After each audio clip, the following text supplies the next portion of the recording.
excremento como tal, ¿sí? Pero entonces, ¿qué es lo que pasa? Pueden ser dos causas.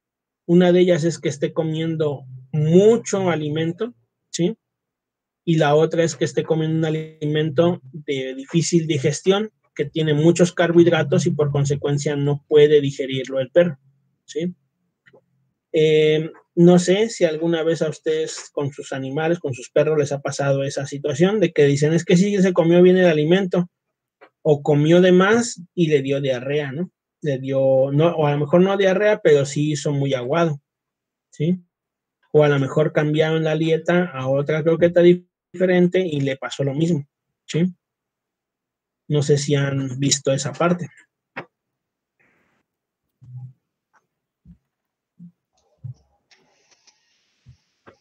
Yo no, profe. No, no se ha tocado. Bueno, pero es algo que puede llegar a suceder y que es de, pues digamos, algo que es importante que ustedes sepan para la cuestión de la clínica, ¿no? De pequeñas especies, porque muchas veces el cambio de alimentación de una croqueta a otra genera ese problema. ¿Por qué? Porque hay que darle una capacitación en este caso a la flora bacteriana o a la microflora, porque es microflora o microbiota más bien, es la palabra más correcta, que se adapte a los nuevos ingredientes de la dieta. Y el hecho de que eso pase, pues a veces pasan de 2 a 3 días en que se adapta a través de la microbiota para poder asimilar bien los nutrientes de esa nueva dieta. Y mientras tanto, pues el animal empieza a tener problemas de diarrea, ¿no? O empieza a ser muy pastoso del baño. Bueno, pero esa parte, pues es fácil de corregir, no tiene tanto problema, nomás hay que dejarlo que se adapte otra vez de nuevo al alimento. En el caso de los perros, hay otra particularidad que no lo tienen otras especies. Bueno, sí lo tienen otras especies, pero de las que hemos hablado no. Que es que los perros, a nivel del recto y ya pues pegados al ano, vamos a tener unas glándulas, ¿sí? Y esas glándulas son las glándulas anales, ¿sí? Esas glándulas anales normalmente tienden a tener un líquido o una secreción, y esa secreción es una secreción única en cada perro, ¿sí? Normalmente esa secreción es una secreción como si fuese en una glándula sudorípara, pero en este caso ese líquido contiene lo que son feromonas, ¿sí? Y públicamente que son feromonas que tienen un olor muy característico y además normalmente los perros la impregnan esa feromona o ese líquido lo impregnan cada vez que defecan, ¿sí? ¿Por qué? Porque esa glándula, cuando pasa el excremento por el recto y por el ano, esa glándula se exprime un poco y le contagia o le da parte de ese líquido al excremento, ¿sí? Entonces, todos los perros es la manera en que pueden incluso a veces identificarse entre ellos, ¿sí? Muchas veces es como si dijéramos, es su INE, ¿verdad? O su CURP de cada uno. Eso es un olor característico de cada perro. Y por eso es que normalmente los perros, una de las cosas que primero hacen es olfatearse el recto o el ano, ¿sí? Para poder identificar de quién se trata. Y casi por lo regular, los perros como conducta hacen mucho eso. Cuando salen de casa y que los sacan a pasear, se la quieren pasar olfateando los excrementos que encuentran en la calle.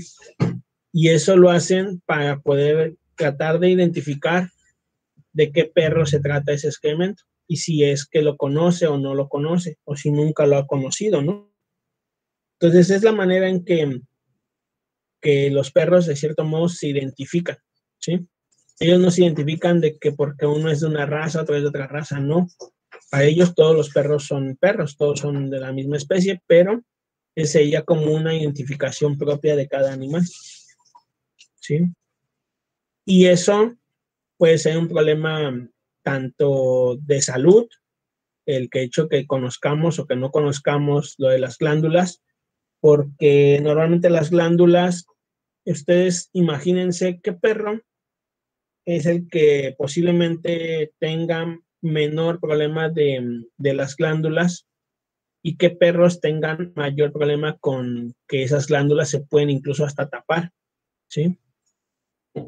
Si eso sirve como identificación. Y les voy a poner el ejemplo. Si es un perrito que vive un perrito solamente uno en casa y nunca sale a la calle, casi nunca sale a identificarse y que no requiere identificarse porque como no sale, pues él vive solo en casa, ¿qué pasará con ese perrito? ¿Tendrá que estar marcando su excremento cada vez que hace del baño o no tendrá que marcarlo? No lo marca. Casi no lo marca, ¿no?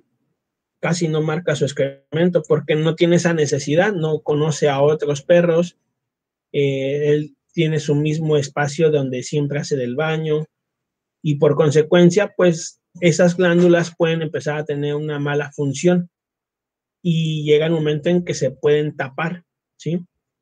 Si se tapan esas glándulas, pues lo que nosotros debemos de hacer es destaparlas, ¿verdad? Y normalmente hay muchas formas de destaparlas, pero algunas pueden ser dolorosas porque hay que exprimirlas. Nosotros normalmente las exprimimos, pero a veces está cerrado el conducto por la inflamación que genera el que esté acumulando ese líquido, que hay mucho dolor. Entonces tenemos que dar medicamentos para el dolor, desinflamatorios, y después exprimirlos, ¿sí? Que incluso una de las prácticas que se hace cotidianamente cuando se hacen baños o estéticas caninas es tratar de exprimir esas glándulas. ¿Para qué? Para que se mantenga saludable, ¿sí? Esa glándula. Muchas veces no es necesario, no es necesario a veces, porque a veces hay perros que son perros que están todo el tiempo y saliendo y entrando de casa. Esos perros que están así, normalmente todo el tiempo están dejando sus huellas afuera, ¿sí? En el excremento que hacen, porque son perros que defecan en la calle. Y por consecuencia todo el tiempo su glándula está en buen funcionamiento. No, a veces no hay ni necesidad de exprimirlas, o a veces las quiere uno exprimir y no tiene nada, no sale nada, ¿sí? ¿Por qué? Pues porque el perro sí está haciendo su función realmente normal de esa glándula, que es marcar cada vez que hace del baño, ¿sí? Entonces, esa sería, digamos, una particularidad, ¿sí? Que también otro de los animales que lo tienen son los gatos. Nada más que los gatos lo marcan más cuando hacen su orina, más que con su excremento, ¿sí? Los gatos pueden llegar a marcar su orina y al mismo tiempo, con el mismo cuestión del frotamiento del ano, se exprimen esas pequeñas glándulas y dejan el olor de la orina y dejan el olor de las glándulas, ¿sí? Y eso hace que marcan sus territorios, ¿verdad? En el caso del perro no es que marque territorio con eso, sino eso lo hace como para la cuestión de identificación. El territorio sería más con la cuestión de la orina, ¿sí? Igual en los perros. No sé si quede claro lo de los perros. Pero que mencionaste ¿Alguna pregunta? ciego continuo. ¿Manda? No escuché muy bien, Pero Belén. mencionado que los perros tienen ciego continuo. Sí, es continuo el ciego. Es Ah, ok, continuo. gracias. Ujú. ¿Alguna otra pregunta o duda? ¿No? Ninguna. Bueno, vamos a seguirle, que ya falta poquito, pero... bueno, este es igual de del perro, ¿sí?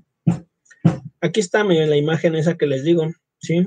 Es continuo, ¿en qué sentido? Que entra por un lado, entra el pequeño ciego y sale por otro lado, ¿sí? No es la misma entrada, no es la misma, ¿sí? Y es muy pequeñito el ciego, ¿sí? Muy pequeñito. Entonces es continuo en el caso de los perros. El caso de los gatos, ¿sí? Los gatos, incluso aquí está, miren, los gatos, aquí vemos también parte de lo que es el ciego, aunque aquí viene como si fuese pegado, realmente los gatos también es continuo, ¿sí? Igual que en los perros, pero en los gatos es todavía muchísimo más pequeño que en el caso de los perros, ¿sí? Es muchísimo más pequeño todavía y por consecuencia no tiene tampoco una función específica con la cuestión de los alimentos, ¿sí? Entonces también en los gatos no tiene casi funcionalidad, que normalmente ahí lo catalogamos que entonces hay ciegos que son infuncionales o ciegos funcionales y en base a eso pues entrarían los gatos y los perros en no funcionales porque no hay una función tan específica como en las otras especies, ¿sí? Entonces, ahora en el caso del gato, pues es muy similar al perro, muy similar. En la parte del intestino delgado, el que mayor funciona es el yeyuno y el ilion para la absorción de nutrientes, ¿sí?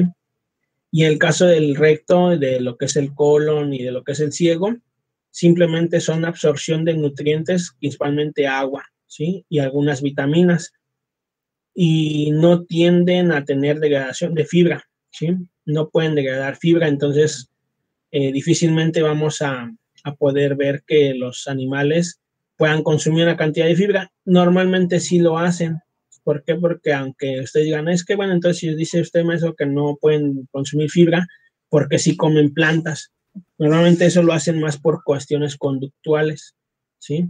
Cuando los animales se sienten un poco inflamados a nivel del intestino delgado, a nivel del colon, pues comen plantas. ¿Y eso qué hacen? Que jalan líquido al intestino y al jalar líquido, pues ellos hacen así como lo que nosotros le damos que se hacen una purga, ¿no? Se purgan ellos mismos porque saben que el consumir plantas va a hacer que jale líquido al intestino y si hay líquido va a haber diarrea y por consecuencia a lo mejor el dolor o el malestar que pudieran llegar a sentir se va a quitar, ¿sí? Pero a veces no siempre les funciona a los perros y a los gatos, ¿sí? Los gatos incluso se me pasa algo importante comentar. Los gatos y los perros pueden llegar a tener problemas de obstrucciones, principalmente por objetos que pueden estar alojados a nivel del intestino delgado, ¿sí? El otro día hablábamos cuando dijimos que el esófago del perro podía distenderse y dilatarse también, ¿no? Tenía las dos capacidades, que por eso puede ingerir grandes cantidades de alimento o alimentos muy grandes que a veces no sabemos ni cómo llegan al estómago y por consecuencia no sabemos ni cómo llegan al intestino porque también el píloro también se puede abrir y hacer que pase, ¿sí? Ese alimento que no está digerido o que no se pudo digerir porque a lo mejor es un objeto extraño. Entonces en los gatos es muy común que podamos tener las famosas bolas de pelo, pero eso es más que nada porque los gatos se acicalan ellos y cuando hay un cambio de pelo, hay muda de pelo, todo ese pelo lo ingieren, ¿sí? Y se generan esas famosas bolas de pelo a nivel, principalmente del estómago. Cuando están en el estómago y son grandes, normalmente lo que van a observar es que el gato las vomita, ¿sí? Pero hay muchas veces que no las vomita, hay muchas veces que pasan al intestino delgado. Y en el intestino delgado, cuando están ahí, a veces ya en la última porción es cuando empiezan a generar malestar, ¿sí? ¿Y por qué generan malestar en la última porción, en el yeyuno o en el ilion? Porque normalmente ya van secas, van completamente sin agua, ¿sí? Y ahí es donde a veces se hace esa función del gato, va, ingiere plantas, jala agua y automáticamente se libera, ¿no? La cuestión de agua a nivel intestinal y ya se quita el estreñimiento del gato. Pero hay gatos que ya ni siquiera eso les funciona, ¿sí? ¿Por qué? Porque ni siquiera ya lo ingieren, o sea, ya no tienen tanto dolor que son muy susceptibles a ese problema de dolor estomacal o de dolor de los intestinos. Entonces tenemos que ayudarles con medicamentos para que eso pueda salir, que se lubriquen esos bolas de pelo y puedan salir. Y una vez que llegan al intestino grueso, como es un poco más amplio, con una luz más amplia, se libera esa presión y automáticamente el gato se siente aliviado y salen, ¿no?, las bolas por el excremento, ¿sí? En el caso de los perros, pues hay muchos problemas que pueden llegar a pasar con esas obstrucciones y hay otros que se vuelven un problema patológico serio, ¿no? Que se me olvidó comentarles, pero ahí también tenemos intercepción, es que el mismo intestino se mete al intestino. Eso es porque hay incremento de los movimientos peristáticos y por consecuencia es como si el intestino se comiera su propio intestino, pero es por los movimientos incrementados, ¿sí? Y eso es muy común cuando los perros tienen mucha diarrea, ¿sí? Y mucha diarrea, mucha diarrea, mucha diarrea. Y cuando no controlamos la diarrea, el mismo intestino se va metiendo en el intestino y se generan las famosas intersuscepciones, ¿sí? No sé si hay alguna pregunta, alguna duda.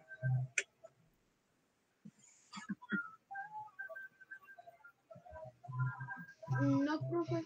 Sí, queda claro. ¿No? Bueno, entonces, pues ya no va a dar tiempo de terminar, pero hasta aquí la vamos a dejar, ¿sí? Y pues yo espero que el viernes ya terminemos con esta de así ya.